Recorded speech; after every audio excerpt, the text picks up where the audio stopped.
Thanks for listening to another episode of the Gifted Performance Podcast. If you're listening or watching on YouTube, make sure you subscribe, as well as hitting the like button and the notification bell so you never miss a video. If you prefer audio format, search Gifted Performance on Apple Podcasts, Spotify, Stitcher, Google Podcasts, or your favorite podcasting service, and subscribe today. Make sure you also rate and review the podcast, as that helps us out tremendously. Enjoy the podcast and stay gifted.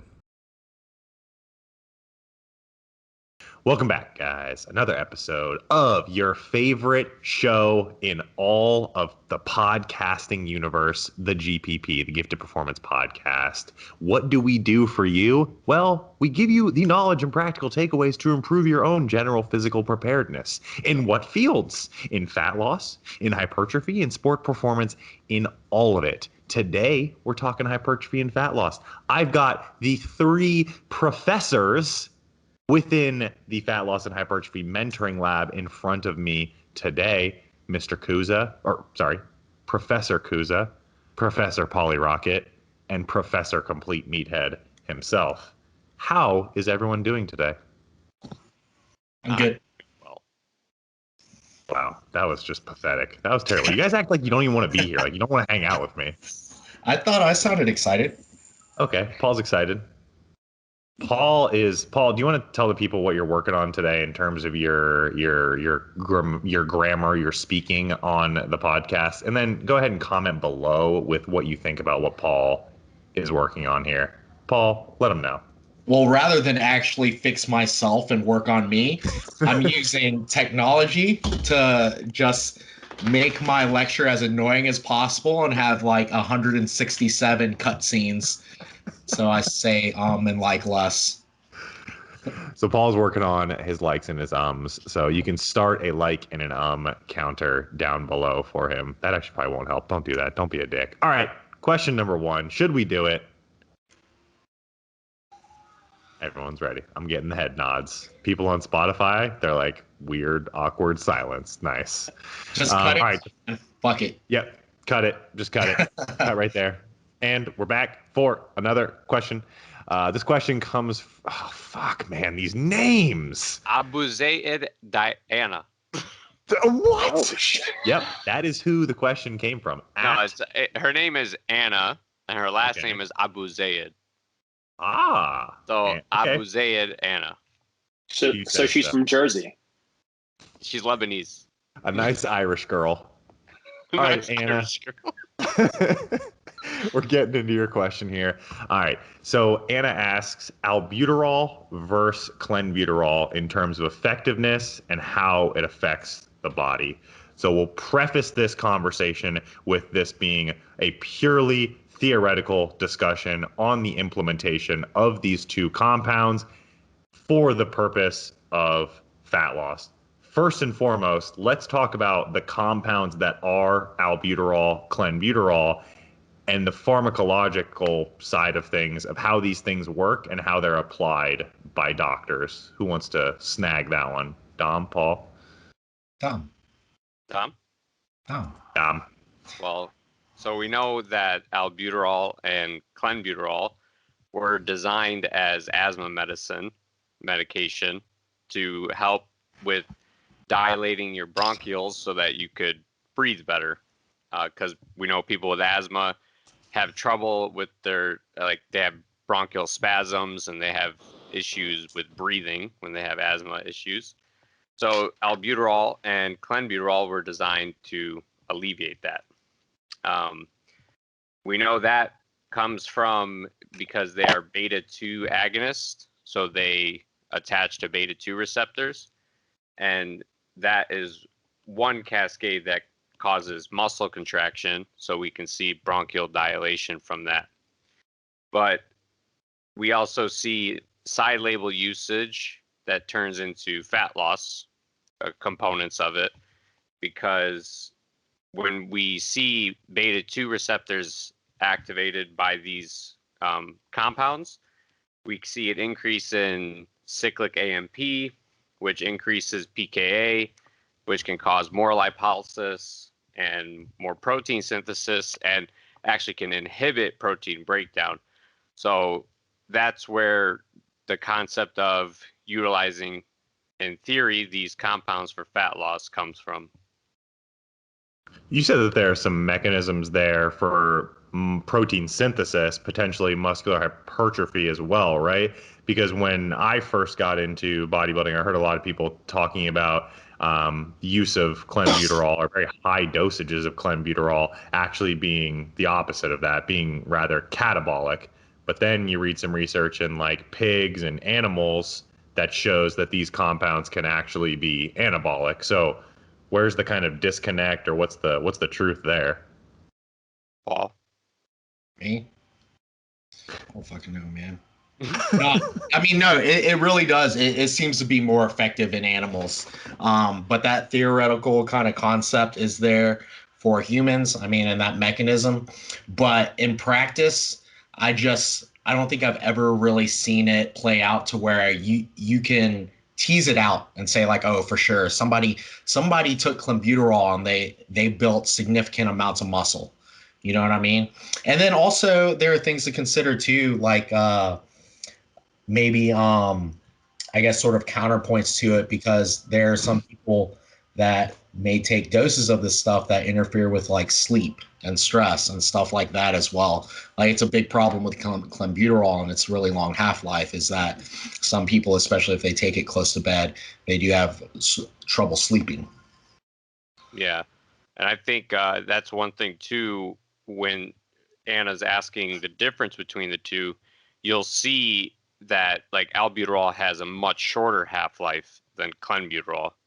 So people tend to not experience like shakes and things like that for extended amounts of time, or even if I think also too, I'm not sure, but I think I've read before albuterol has a little bit lower of a binding affinity. It doesn't bind as strong as clenbuterol does.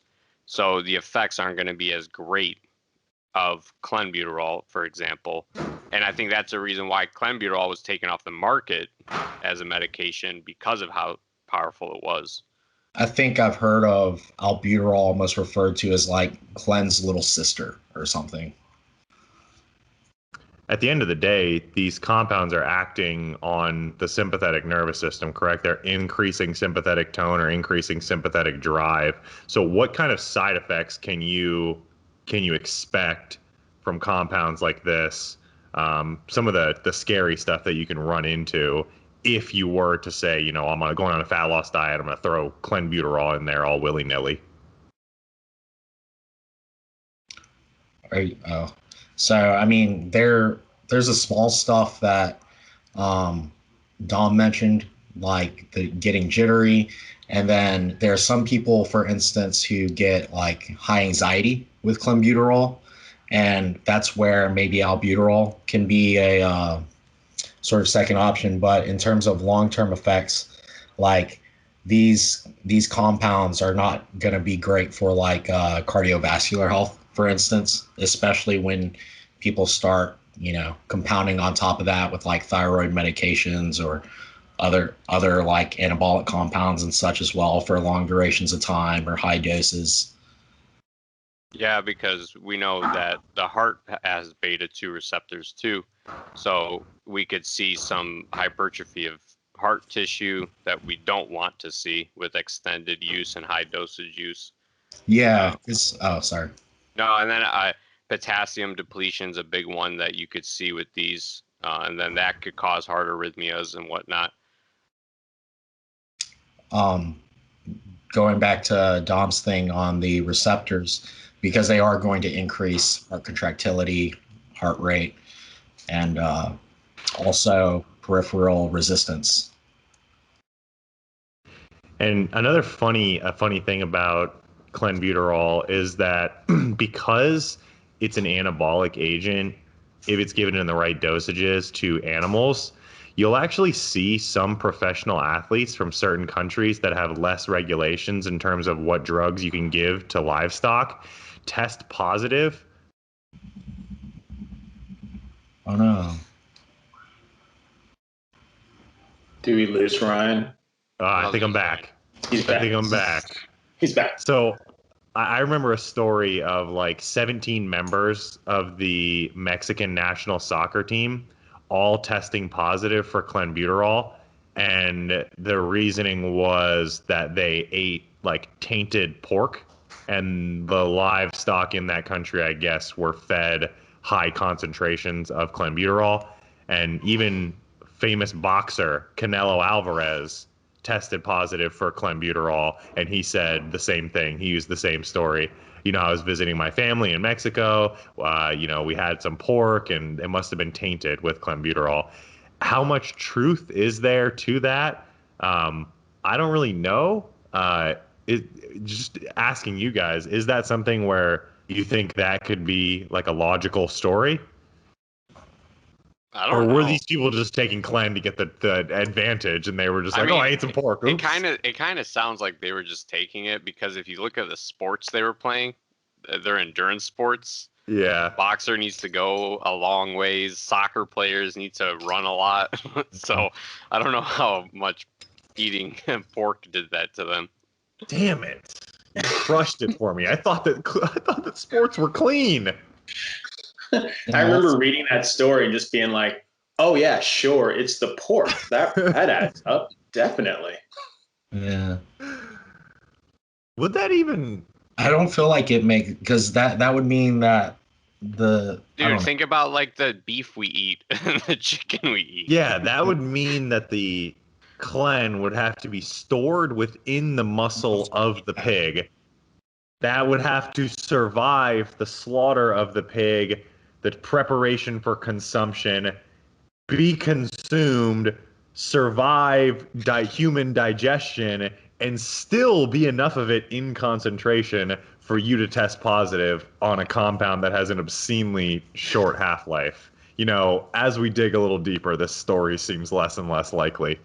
Everyone is suspect here. Come on, Canelo. Use the John Jones technique. When USADA shows up, what do? We hide underneath the ring. You guys heard that story? No. USADA showed up to test John Jones, and they hid him underneath the boxing ring, and they were like, "Oh, he's not here right now."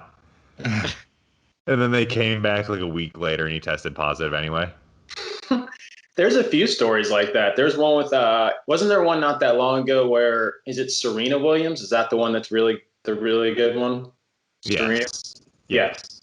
USADA showed up at her house, and she didn't answer the door.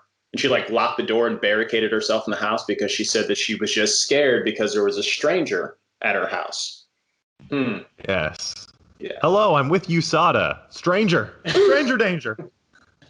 And I want just to touch back on the albuterol Clen thing. Also, too, if you look at dosing, one's in micrograms and one's in milligrams. So you definitely can see the difference in strength potency there.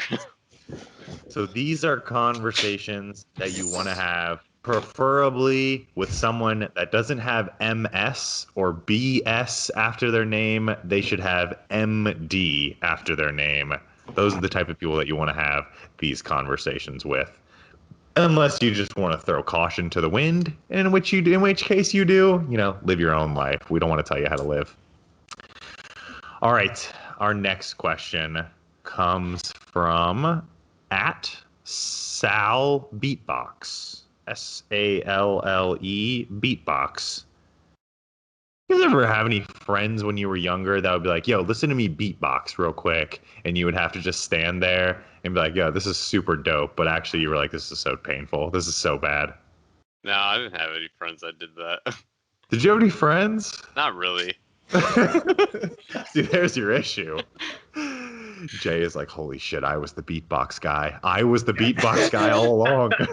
No, dude, I remember, being a kid, back in the 40s and 50s, when hip hop was sort of just getting started, beatboxing was really big. So, I've listened to a lot of beatboxing. I remember it was big in commercials and stuff. They'd have somebody beatboxing because, rap is cool still. Yeah. Even back then.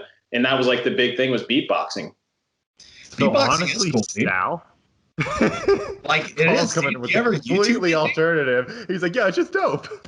Yeah, it's fucking cool. Sal, we appreciate you, man, for keeping the fine art of beatbox alive. Sal asks, all natural, cool. What do you find to be the best way to contest prep and water manipulation?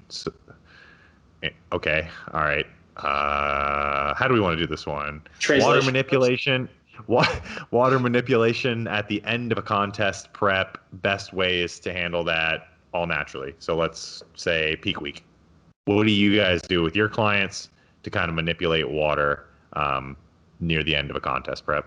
Oh, this is Jay's department on the all natural Jay's side. the natty pro, dude. Natural coach since 02, dude. So here's where we're going to do it. 3 weeks out, I need you to stop drinking water altogether. Sauna 3 times a day. It's funny because I remember when that was a thing, like where, as a natural, you would try to manipulate water just because that's what you read Ronnie Coleman was doing. And apparently Ronnie Coleman was doing some other things that they didn't put in Muscle Mag at the time. So, what Ronnie was doing may or may not have applied to the natty crowd, believe it or not. Tainted pork. Yeah. And I remember being a competitor, and I remember sort of, trying to manipulate water and just watching these wacky things happen where, I would look great, on Sunday, that day of peak week, where I started the weird water manipulation stuff. And then by between Tuesday and Thursday, I would look and just go, things don't look the way they did a few days ago. It must be the carbohydrates. Let me sort of figure that out. And then, Friday would come and I'd just be like, this is very strange. I should drop more water because that could also be the problem. But, luckily things have changed. People have gotten smarter. By people, I mean me, and just slightly. And so now, I don't mess around with water really at all. I just want to make sure the person I'm working with that they're drinking water. That's a good place to start. Or drinking some fluid in general, just enough to make sure that their urine's clean. And or not clean. I do want to make sure that their urine is clean. That is actually the first thing. I'm making sure their urine is clean. Very closely followed by that their urine is clear throughout the prep. And then I don't like to mess with water really at all. And I almost will try to stay on top of competitors the week of, just because, everybody starts getting nervous. Certain variables will kind of fall by the wayside. And sometimes people just get nervous, especially like the day before, the day of competition, and they'll kind of just stop drinking water. And then you're like, are you drinking? And they're like, oh, no. And they have their sort of their cliche gallon of water with them backstage, and it's still full. And I'm like, drink some water, please. Like, can you please do that? And that's backfired. For me personally, as a competitor, I get super nervous and I'll drink too much water. So then I'm like back and forth to the bathroom like every 5 minutes. And then it just adds to that anxiety. So long story short, I don't mess with water at all. And the day of, I will make sure that the person I'm working with is continuing to drink water, so there isn't any change there at all. Paul, before I let you go, in Jay's defense on the clean pee comment, Jay's number one idol in life is Patches O'Houlihan, and it's sterile, and he likes the taste. So leave Jay alone. Paul, now let's hear it.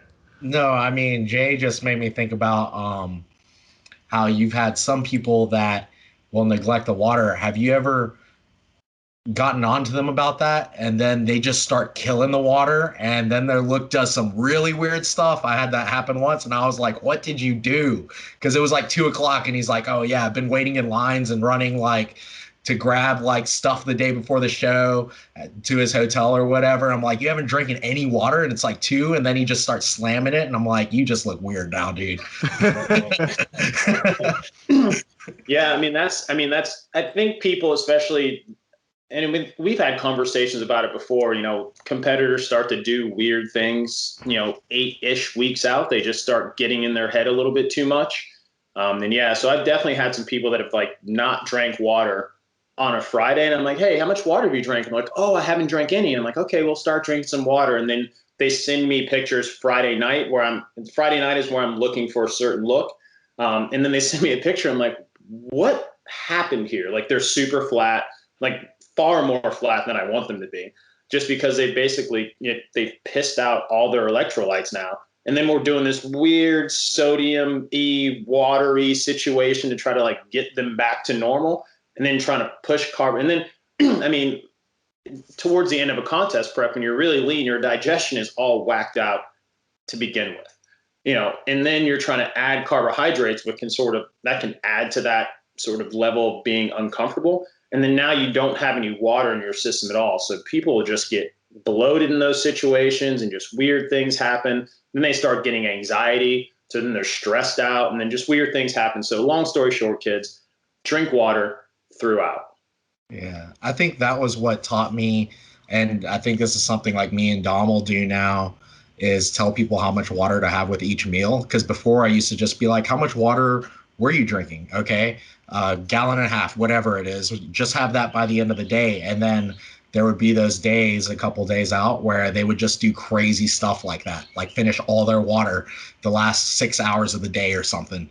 Yeah.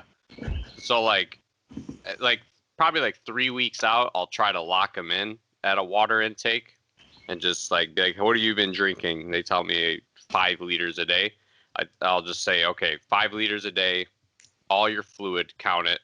That's all we're doing. And then we get into peak week. And then by like Wednesday, I start doing what Paul was saying, like 20 ounces with this meal, 20 ounces with this meal, 20 ounces. And then I barely ever touch water. I probably never do. And I think with natural guys, it's even more important to keep water in, because at least like with enhanced people, you still have that, you'll have like a higher aldosterone effect because of them being enhanced. So water retention's a little bit better with them. So they might not need as much water, but I feel like natural guys, I've had the driest natural guys drinking the most water. So I think that has something to put credit to. In terms of, because Jay mentioned it, when you do so let's say you read something by Cliff Wilson and you're like, when Cliff peaks people, he rapid backloads, and all you read is the water section where you're like, oh, Cliff has people do 3 gallons of water a day. You didn't read the rest. You didn't read all the electrolyte stuff, the carbohydrate stuff. When someone does take that and, they have their 3 gallons of water for an entire week leading into the show, they're obviously going to run through those electrolytes. So what do you guys like to do in terms of like setting an electrolyte baseline going into a peak week? Dom, you're just coming out of a peak. How did you handle yours? Yeah, we set up my sodium potassium intake like 3 weeks out pretty consistently. So like I knew exactly how much salt to add to each meal. I knew most of my potassium was coming from food, but all of those variables were locked in. So we knew that my sodium, potassium were at these levels. My water was locked in at this level. That was the look that water electrolyte balance provided. So then I knew if I added water, I'd probably have to bring up my electrolytes. If I brought water down, I'd probably have to reduce my electrolytes. So I like having those variables like pretty set in stone, at least 2 weeks out, so that you don't run into those big issues of flushing electrolytes too much or having to tweak stuff last minute. And then you can kind of see like, what if we give this guy a little bit more sodium this meal? How is he going to respond? And we'll just keep water there. And then you kind of see what a more sodium look looks like on the person versus what their baseline has been. And then you can kind of gauge how you want to change things on that.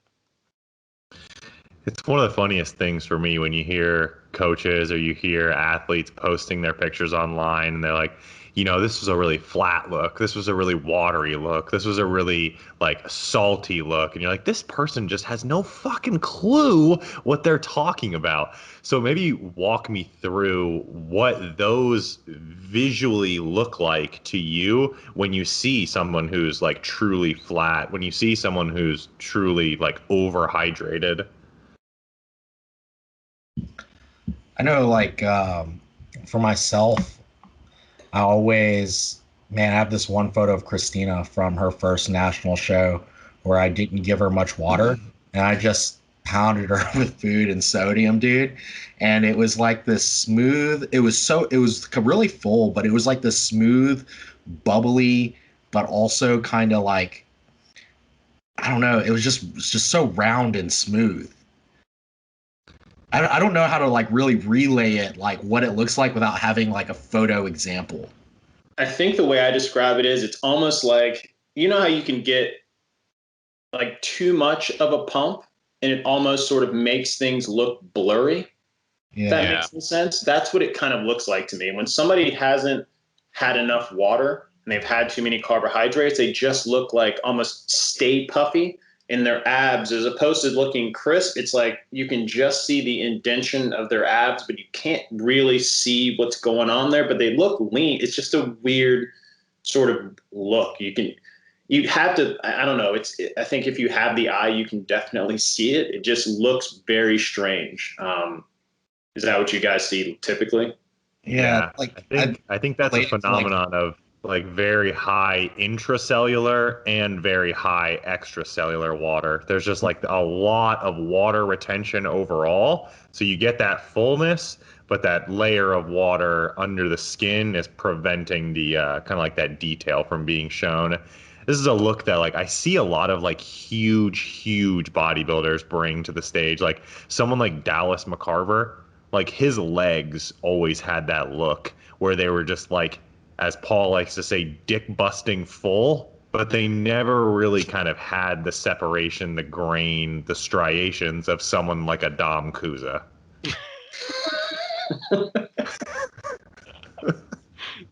You can't compare me to him. I just did, and you won the comparison. No, I think like I noticed with me, if I put sodium too high, my like loose skin that I had from dropping fat would fill up with water. It was a really weird, but water would stay, but if sodium came up too high, my like loose skin on my lower ab would like almost like have a fold into it.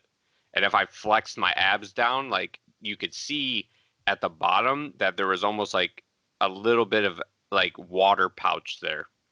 Yeah, I would say for me, actually, like I would look at myself and describe it as spongy,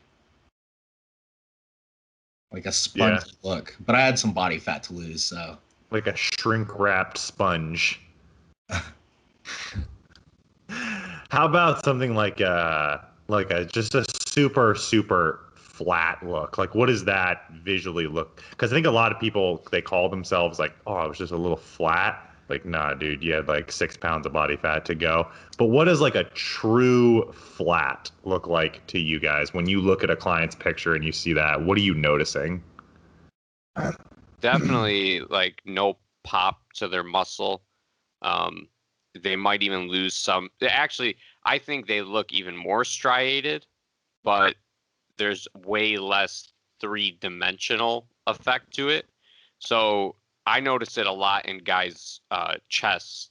So if they're super flat, we can see a lot of striations, but it almost looks just like a piece of paper. Like there's no pop to their chest, even though there's a lot of striations in it. And I also notice it a lot with guys who have well-developed abs. If they're flat, their abs don't show as much because I think their abs need to fill out to bring them more to the surface so that when they flex, they can see their abs a bit more. Yeah, I'm glad you said it like that because when someone's flat and lean, they still look extremely lean. Like you're still going to see the striated glutes, you're still going to see the quads coming through, but their physique almost looks like a little dead. Like it just needs to be like brought back to life with some food when they're on the flatter side. Yeah, I noticed it all the time with my glutes this past prep. Every time I was flat, my glutes lost lines, and every time I had a refeed, and I think it's because I have decently developed glute muscles. Yeah, you fucking do. Yeah, you do. But when I would carb up, I'd see more striations in my glutes just because I filled out my glutes. Yeah. Yeah, I also noticed the striations in your glutes as well. We all do. We can't. It's just mesmerizing. All right, here's a good transition for you from Dom's butt to chewing gum. Question from at Chelsea Schmidt. She said, "Are there any downsides to chewing sugar-free gum all day?" And she wanted to clarify that we are talking about, in all caps, a lot of gum here. So, up to this question, I asked her, "What are the sugar alcohols like that?" Because that's obviously the direction we're going to go with this question. What are the sugar alcohols that are in your gum brand of choice?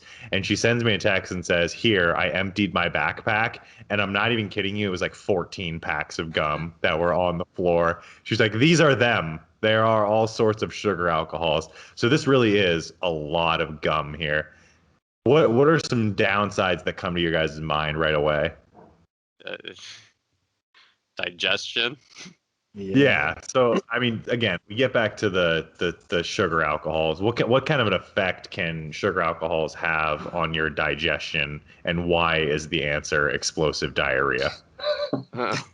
Well, we can't break them down technically, so they pretty much pass through us, and they could cause a lot of distress in your gut. I've read too that they can affect your gut biome, so messing with your like intestinal bacteria, which could cause even more issues digestively. So when people overconsume sugar alcohols, most of the time they do have like diarrhea. Um, they pass stool really easily, and not to be gross, but watery because because their gut is having a hard time digesting all of that sugar alcohol, and I think it pulls water into your intestine as well, which causes a soft stool. Yeah, when we look at the gut as a whole, speed is not what we're looking for here. When things pass through the gut with speed and with high force, they tend to negatively affect the gut microbiome. Yeah, and I don't want to get too gross here, but when you're pushing water and sugar alcohols and all sorts of weird stuff through there at 70 miles per hour and it's leaving your butt at 90 miles an hour, like not going to be super beneficial for your gut health. And then you may see some like downstream effects of like disruption to digestion and things like that. When we're looking at sugar out, because some people might not really even know how to identify sugar alcohols on a label. When you're identifying these compounds, what are you guys looking for in terms of the ingredient label? Sorbitol is the big one. Sorbitol, yes. All. Yes. OL. So anything that ends in OL is going to be an alcohol. So things like xylitol, erythritol, sorbitol. What are some other ones? Maltitol, I think, is one of them. Those are the most common. Yeah. I'm glad you just said all of them because I've never tried and I don't want to. Oh, yeah, there you go. There's your present. There's your. I don't know if those pronunciations are all correct, but I said them with confidence, so therefore they are correct. That's how this thing works.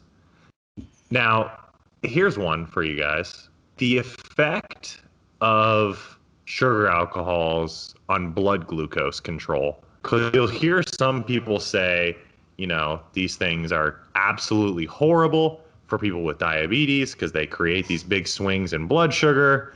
But then you'll hear other people say, it's better than something, the sugary alternative. Where do you guys kind of lie on that? Well, research shows that the effect on blood sugar is less than standard sugar. So there still is an effect on blood sugar. So how does sugar get into your blood? It has to be digested, right? Yeah. And if the issue here is that these sugar alcohols are going undigested and then you get all of the diuretic symptoms from there, you're never actually going to see that sugar alcohol, whatever it is, appear in the blood. That's what these things were designed to do, to be undigestible, to create the palatability of sugar without the digestibility. Well, I think they are partially digested because they still have calories. Yeah. So they have anywhere from like 30 to I think 60% of the calories. Yeah. So I think that in itself could be enough to cause a little blood sugar spike. It could. Because they are backbones of Yes. sugars, just attached with this alcohol that makes it harder to digest. Because that's what I always tell clients, like 2 to 3 pieces max a day. Because once dude, you know how it is back, like when you're deep in contest prep, like you could go through a pack of gum in an hour. Yeah. Like, and the only thing that provides joy in your life is cinnamon gum. Yeah. So like that could add a good amount of calories back to your day and fuck up your digestion. I think like the biggest source of concern here isn't really the gum. Like, I guess, in Chelsea's situation here, this is causing an issue. So there's probably too much gum being chewed there, and the fix there is to dial that back. But it's the things like, have you guys ever had like sugar-free maple syrup? Yeah. Or like the protein bars that have like 30 grams of sugar alcohol in one protein bar. And on the back, they actually have to write like this could cause a laxative effect. I see those being a far bigger concern than something like gum, just because, I guess some people are chewing a lot of gum, but really that's quite a bit of gum. In terms of the calorie content, some of these fitness companies, these fit food companies, get a little sneaky with these sugar alcohol calories, don't they? Yeah, and I think with them too, those fit food companies aren't always FDA approved, so their labels they don't have to confide to those laws. So that's why it'll say sometimes on those bars, it doesn't say nutrition facts, it says supplement facts. And we know supplement facts are far from the truth most of the time. Proprietary blend of nutrition facts. Yeah. Jay, what were you going to say? I don't know why. I just thought about this. Do you guys remember that the mouth rinsing study where they gave the participants Gatorade or a Gatorade type substance, and they didn't drink it. They just mouth rinsed and then spit it out, and then still saw a rise in blood glucose. Yeah. Yeah. Did they see a rise in blood glucose, or was it just an increase in performance or something on like a bike? Well, it would make sense though, because we start carbohydrate digestion in the mouth. Yeah. I think I was trying to read it really quick while you guys were talking, but I think it does show just an increase in performance. Yeah. Yeah. But they didn't report blood glucose? Yeah. But like Dom said, it would make sense if blood glucose went up with carbohydrate digestion beginning in the mouth, unless it was the placebo, which wouldn't have had carbohydrates in it. Then you might expect an increase in performance without the subsequent rise in blood glucose, that old placebo effect. If they're mouth rinsing, they're probably still like drinking some of it, the same way like you would get like a little bit of the sugar out of a piece of the gum or something. Yeah. So are you saying that spitters aren't truly quitters? Maybe not, dude. I knew I was going to get Dom on that one. Because why do I do this? I don't think just purely putting it in your mouth would cause.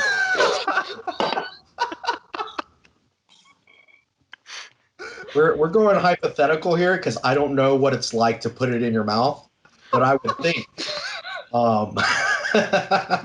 I've never been there, but let's speculate here for a minute.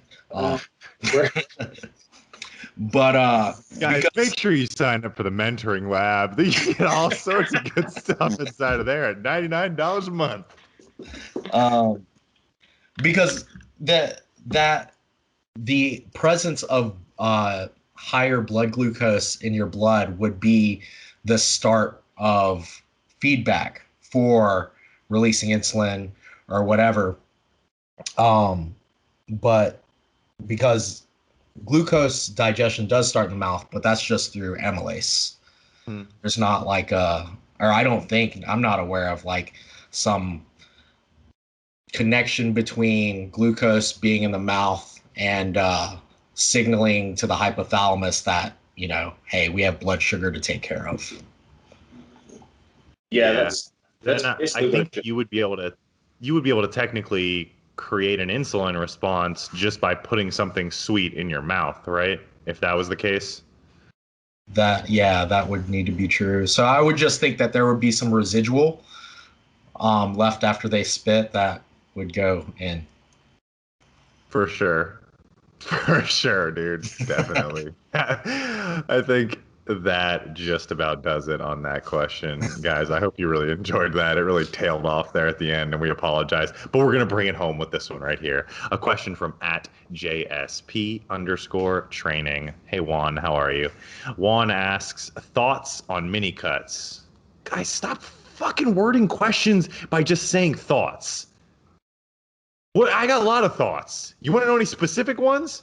But thankfully, Juan continues. What is the best way to utilize a mini cut, and who should not pursue them? So, of your clients, what is the best way to utilize, something like a mini cut? Maybe we should define a mini cut. Jay, I'm putting you on the spot. Define a mini cut. What the shit is it? I guess more or less it's just a shorter duration of period in which you're in a caloric deficit, probably a pretty aggressive caloric deficit. I guess with the idea of sort of cleaning up any excess body fat that you've put on during your bulking period, bro. Hell yeah. All right. A condensed, more aggressive fat loss phase. I like it. Yeah. What would be the best way to utilize? So how in practice, where do you set the deficit? What is that duration going to be? And maybe what's the best time of year or time within the, yearly plan to fit in something like a mini cut? Is it directly after one of these, dreamer bulk massing phases? Is it to keep your P ratio on point? Why are we using these things?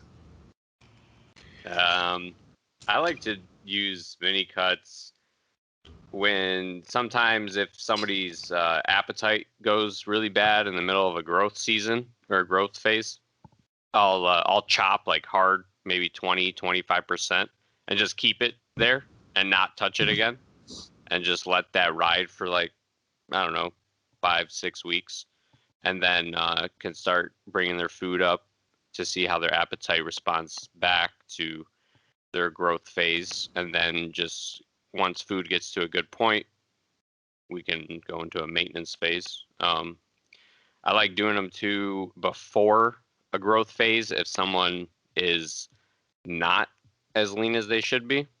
So to clean up before we start pushing food really hard and pushing growth really hard, I like to do them at that time too, so that you kind of get like a rebound effect when you start your growth phase. But I like just chopping calories one time, and that's I like the 25% deficit, so that can kind of show how aggressive you want to get with it. Yeah, I think everything Dom said was on point. I do want to comment on the duration. I think if your diet is 8 weeks or longer, it's just a diet now. It's not a mini anything. The second thing I sort of want to say is I've had people come to me and ask me about mini cuts, and they're sort of pre-planned several months out. And my opinion is it's not something that you should be pre-planning. It's more like, oh shit, things went too far at some point, and now we got to fix it. Like, I think the goal should be to not have to mini cut, but things don't always go to plan, in my opinion. And then I think for one thing Dom said, when hunger really starts to suck for some people, I don't think it's a bad strategy, but what I try to do coming out of that strategy from that point, I've already sort of determined like, oh, this person, if I shove food in them too fast, or they get too soft too fast, they're going to really struggle to eat. So this time, we're not going to be concerned with pumping food too fast. and we're going to take a gradual approach. And our goal with this person is to actually just keep them hungry. Like, I think a lot of people really worry about not being hungry, and being hungry sounds like the worst thing, but for some people, it's just going to be better to keep them a little more hungry. And yeah, man, I like the 20 to 25% cut. I think that's more, that would be textbook definition of how people do mini cuts these days. I still like to start a little more conservative and get the ball rolling with a low percent deficit, something like 10 or 15%. But keeping in mind that this plan is to keep the dieting period short, I just make more frequent chops and get to that 20 to 25 pretty fast. Whereas like in a normal diet, I'm actually trying not to get to a 25% deficit and prolong getting as much fat loss as we can without digging that hard. Does that make sense? Yeah, something I always wonder there is like at the end of the day with any cutting phase, you want to put off the negative side effects that come with fat loss for as long as you possibly can. Something that I always wonder is, are those negative side effects of dieting coming from the original deficit, or are they coming as a feedback mechanism of the weight lost? So Paul's theory makes more sense if the response is the body, no, if the side effects are a response of the body to the deficit. Dom's makes more sense if the side effects are a result of the body adapting to the weight that's being lost. So Dom's strategy is more so a get in, get out as fast as you can. Paul's is more of a strategy of let's kind of start a little slower and ramp it up as we go. So I wonder if there are any pros and cons, or if there are like really measurable pros or cons there, or if it just depends on the individual. Honestly, the only reason I do what I do is just so the weight loss looks cleaner and I know I'm keeping it moving versus I throw them in a 20-25%. They lose a lot of weight on the front end, then weight sits for a week or two, and then they get a big drop. I just like to keep it moving. That's literally the only reason. And part of that is for the person's sort of psychological benefit of enjoying the dieting process. And you know how some people get when they diet, they're like, are we dropping food this week? Are we dropping food this week? We're in a mini cut. We have food to drop. I'm going to drop it for you. And like, they think you're like the coolest dude. That's a good point. That's a really good point. Versus like, hey, I'm chopping this food, and then every week they check in and they're like, are we gonna cut some more? And you're like, no. Paul's strategy is centered around being a cool dude. What? At the end of the day, Paul just wants to be a cool dude. All right, Jay has the hard job here of saying who's right and who's wrong. We've got one vote for a more aggressive approach, one vote for a slower approach. Jay's going to come in here and be like, guys, I don't want to pick. You're both my favorite. Yeah, I mean, I love both of you guys equally. I don't know. Personally, I'm a fan of being a little bit more aggressive just because I kind of want to get that done as quickly as possible. Just because at the end of the day, it's like you said, if you have to mini cut, there's probably some things that we need to figure out of why we need to get to this mini cut. A lot of people are using them now as a way to kind of bridge portions within a contest prep. So I guess I get that. I think Steve he's done some mini cuts because he was like supposed to compete and then he wasn't going to compete, and, due to the nature of last year. So it made a little bit of sense there. But, I like to be a little bit more aggressive. And then I more importantly want to address, like, why are we in this situation to begin with? I also like to keep my people a little bit, not lean, but I don't like them to get really far away from, contest shape, because that fat has to come off at some point in time, no matter what. So let's just address the reason why we're in this mini cut, which it sounds great for me to tell my people that, but I think Ryan will tell you guys, like, pretty much every contest prep I've ever done has been just due to a failed mini cut. And then I'm like, okay, we're already in it. Like, let's just keep going. So here we go. Yeah. But whenever I hear mini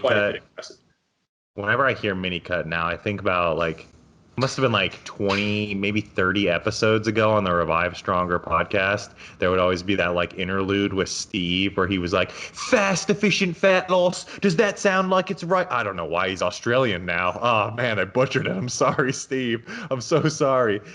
It's like robbing the fat loss bank. Yeah, in and out. Oh man, he's still Steve Irwin. He's the wrong Steve. This is so embarrassing. I can't do British. It just becomes immediately Australian. But yeah, I like his description there of kind of like getting in, getting out. I also think that, so to kind of skip ahead to the second part of the question, who shouldn't pursue mini cuts? If you can reflect upon yourself, or someone has told you in the past that you are an overly neurotic person in regards to your bodybuilding endeavors, I would say that mini cuts are not something for you because you're going to feel like you need them all the time. So look at your last 12 months of hypertrophy and fat loss training. Do a full 12-month audit. How much of those 12 months was spent in mass gaining and getting bigger? How much of it was spent in fat loss mini cuts? Because if you're going 8 weeks of gaining, 4 weeks of mini cut, 8 weeks of gaining, 4 weeks of mini cut, and you're spending something ludicrous like 30 to 40% of what's supposed to be a gaining year for you, your off season, in a mini cut, what you're really doing is you're curtailing your mass gaining efforts over the course of your career by being overly neurotic about what you look like right now in this moment. I think this is something that's like, I don't want to pick on the natty folks, but the natty folks get absolutely crazy with the mini cuts. Yeah, I think that was a good point because I mean, I've had to have conversations with so many of my guys that you're spending too much time trying to lose fat, and that's why you're not changing on stage. You're not giving yourself enough time to actually sit in a surplus, sit in a maintenance after the surplus. You're constantly trying to shave off fat for the sake of being, 2 to 3% leaner. Like the trade-offs don't make sense to me. So I like the way you worded that as looking at your whole year and how much time you actually spent in the surplus, in the maintenance, in the fat loss. If you're way above percentage-wise in fat loss, that's why I think you're not making progression, because you're just not giving your body enough time. And you really run the risk of burning yourself out, because in terms of like what is psychologically repeatable for months and years on end, that would be mass gaining over, or being in a surplus over being a deficit all day, every day. That's a lot more maintainable. And it's also going to help improve your performance. The parallel that I draw is like the direction that the United States youth sports is going right now, where these kids are playing their sport their entire year all the way through, and they're not getting any chance to like drop into an off season where they can do weight training or play another sport or just do general athletic endeavors. And what are we seeing is that like the attrition rate in youth sports is going through the roof. Like these kids are getting burned out mentally, they're getting injured, and they're not getting any better at their actual sport. So that's something that's kind of permeated into bodybuilding culture as well. Yeah. Like for me, after this show, my goal now is to survive Murph. Yeah, that. And to hopefully spend the next 15 months either in a surplus or maintenance.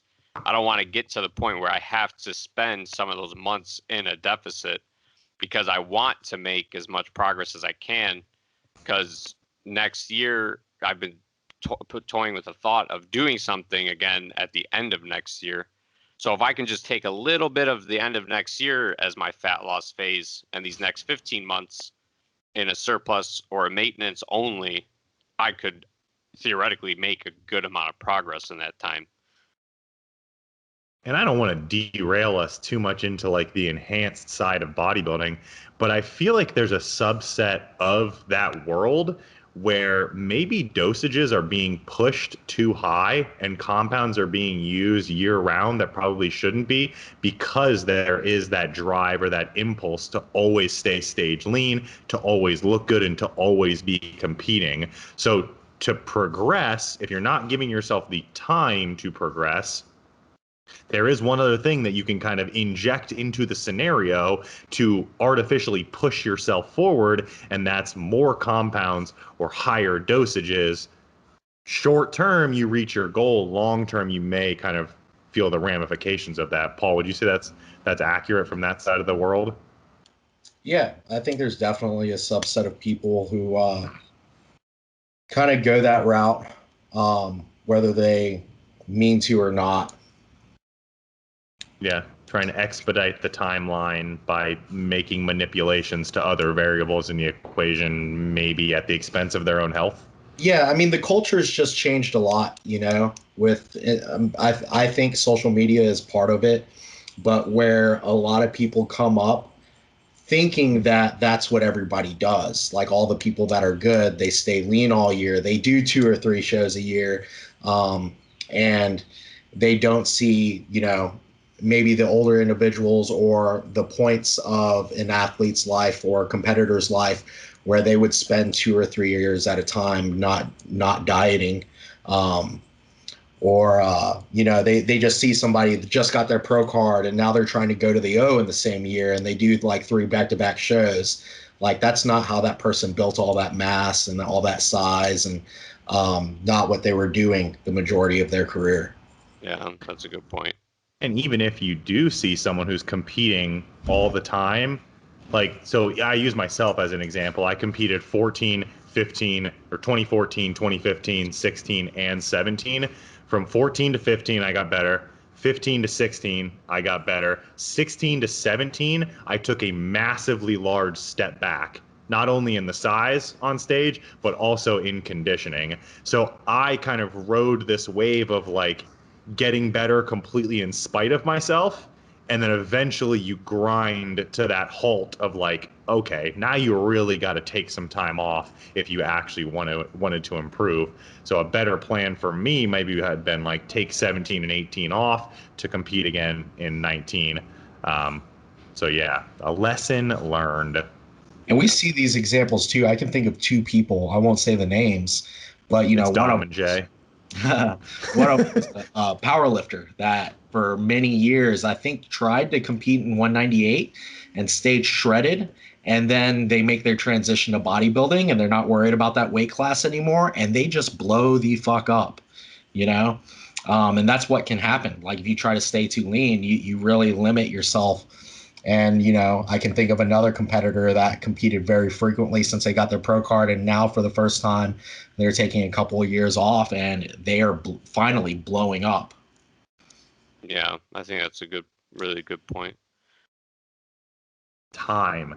Consistency over time, right, Dom? Always. We got a link below. Throw it in the description of the video, Lenny, to Dom's post about being consistent over time, because that was truly a beautiful post, sir. Guys, that wraps us up on our questions today. Is there anything that you would like to leave the people with? Some sage advice, some wisdom from these old heads? Eat your vitamins. Take your vitamin D. Take your vitamin D. Put it in your mouth. Put it in your mouth. Put the vitamin D. Put the vitamin D in. Jay, close us off. Jay, come on, you gotta finish us here. The D is in the mouth. You gotta finish us off. Good night, everybody. And of course, as always, we'll see you on the next one. Like, comment, subscribe, do all that stuff. Stay gifted. Peace. Bye.